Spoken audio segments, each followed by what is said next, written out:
Hi, I'm JB Sahagun, and now I'm explaining the parts of the analog camera and its definition.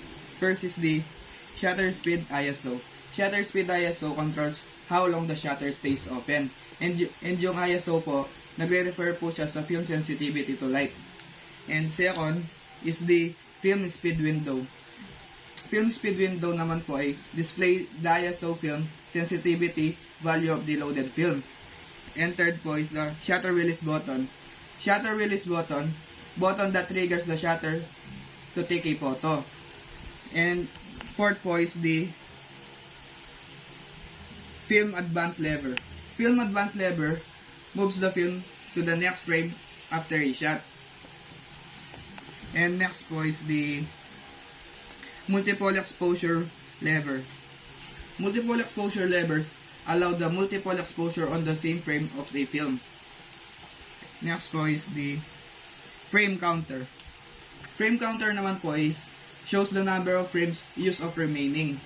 Pinapakita niya po yung mga remaining na films. And next po is the neck strap eyelet. Attachment point of the camera neck strap. Ito po yung kung saan sinasabit yung neck strap natin.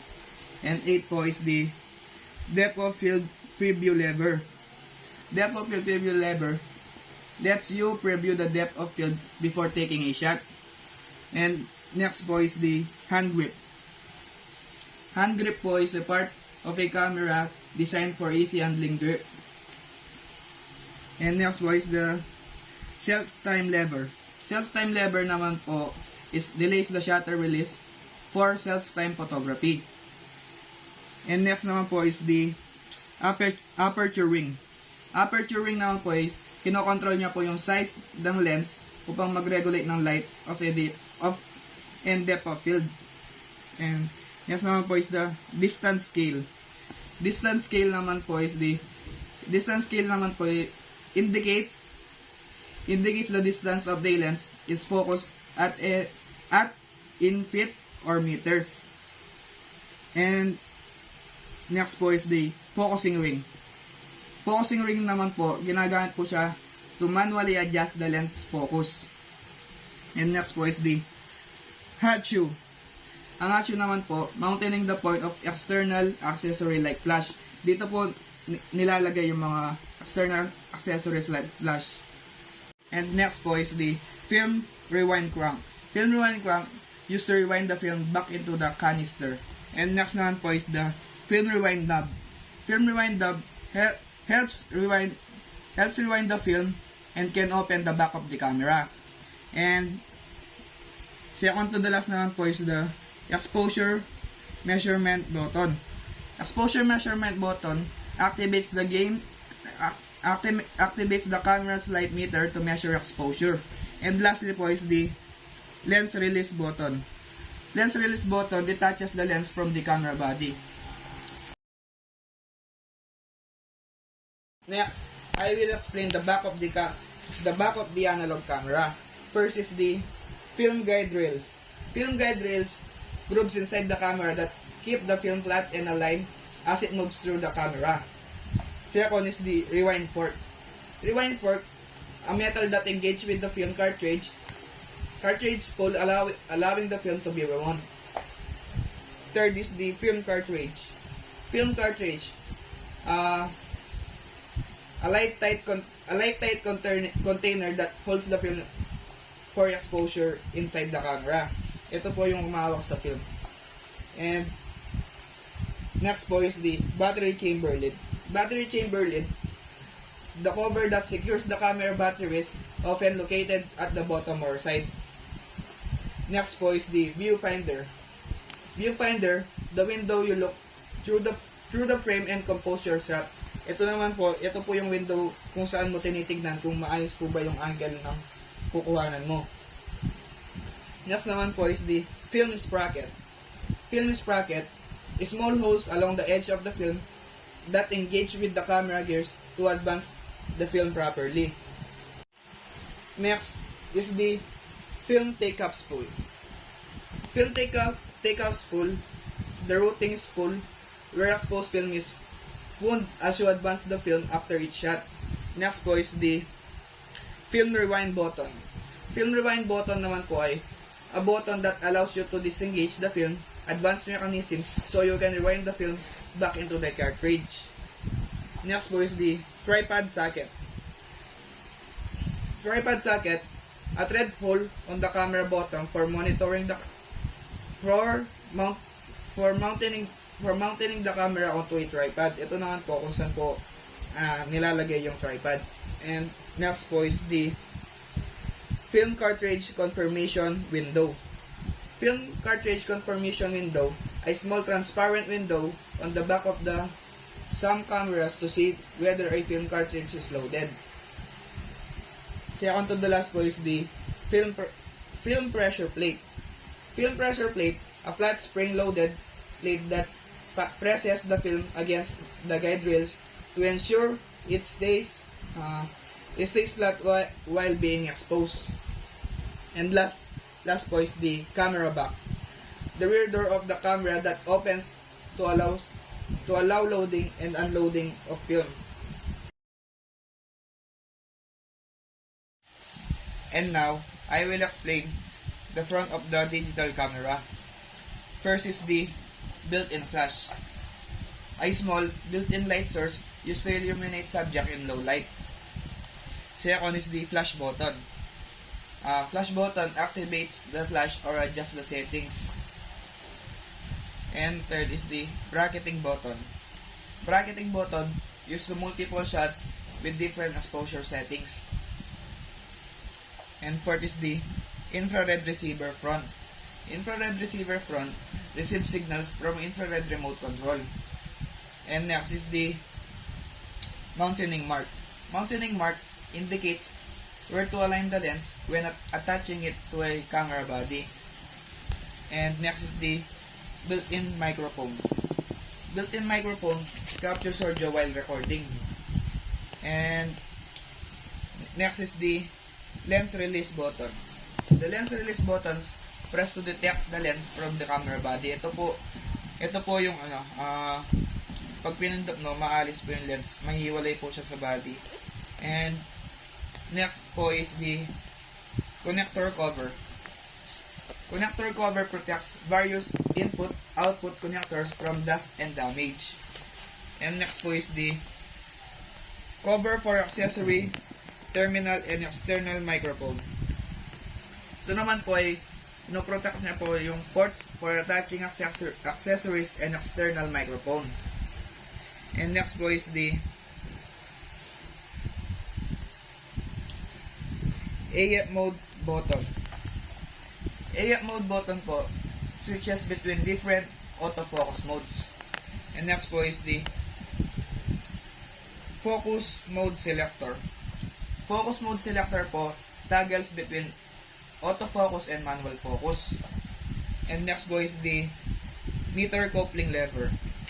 Meter coupling lever engage with certain lenses to help with exposure metering. Next is the mirror. Mirror reflects lights to the viewfinder in DSLR cameras. And next is the USB connector. USB connector used to transfer data or connect the camera on a computer. And 15 is a AV connector. AV connector connects the camera to TV or other display device for video and audio output. And 16 is the HDMI mini pin connector. HDMI mini pin connector outputs high definition video and audio to external device. And next is the accessory terminal. Accessory terminal, port of connecting various cameras accessories like remote control. And lastly is the connector for external microphone.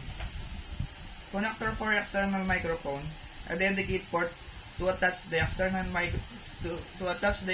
microphone for better audio and recording quality.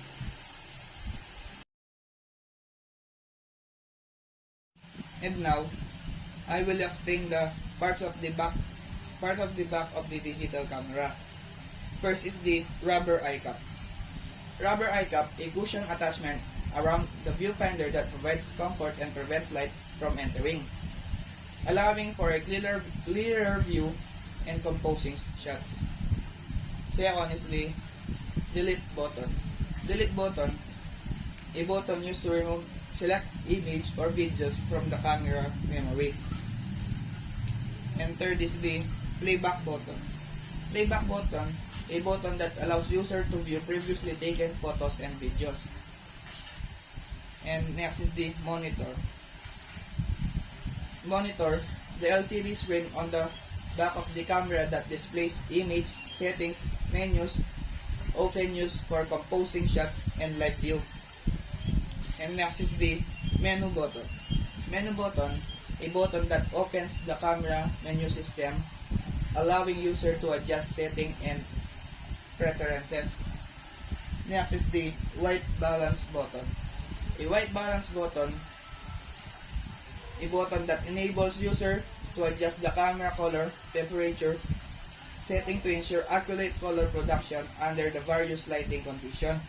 Next is the playback zoom out button, a button that allows user to zoom out while viewing image in playback mode, helping to see thumbnails or a larger view of entering image. Next is the size scroll button. Size scroll button, a button that lets user change the image size and quality settings, impacting resolution and file format. Next is the viewfinder eyepiece. Viewfinder eyepiece, the opening through which user look to compose their shots, usually equipped by the optics, help focus and frame the image. Next is the diopter adjustment control. Diopter adjustment control, a dial or level that adjusts the viewfinder focus on accommodate the user eyesight. AEL and AFL button. AEL and AFL button, a button that locks the exposure of AEL or autofocus of AFL settings, allowing for consistent result when composing image. Next is the speaker. Speaker, the output device that produces sounds often used for audio playback for videos or camera sounds. Next is the main compound dial. Main compound dial, a routing dial that allows user to quickly change camera settings such as shutter speed, and aperture. Next is the live view switch. Live view switch, a switch button that toggles between using the viewfinder and LCD screen for composing shots. And next is the movie record button. Movie record button, a dedicated button for starting and stopping video recording. Next is the multi-selector. Multi-selector, a directional pad that allows users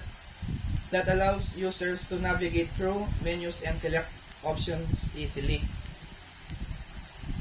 Next is the memory card slot cover. Memory card slot cover, a cover that protects the memory card slots, preventing dust and debris from entering when the card is not in use. Next is the OK button. OK button, a button used for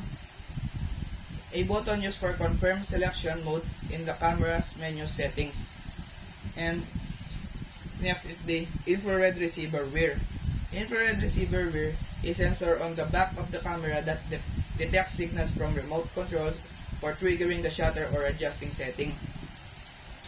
And next is the focus selector lock. Focus selector lock, a feature that locks the focus settings to prevent accidentally change while shooting. And second to the last is the memory card access lamp. Memory card access lamp, an indicator light that shows when the camera is reading from or writing the memory cards, signaling when it's safe to remove the card. And lastly is the info button. A button that provides additional information, toggles the display of a settings on the monitor of viewfinder.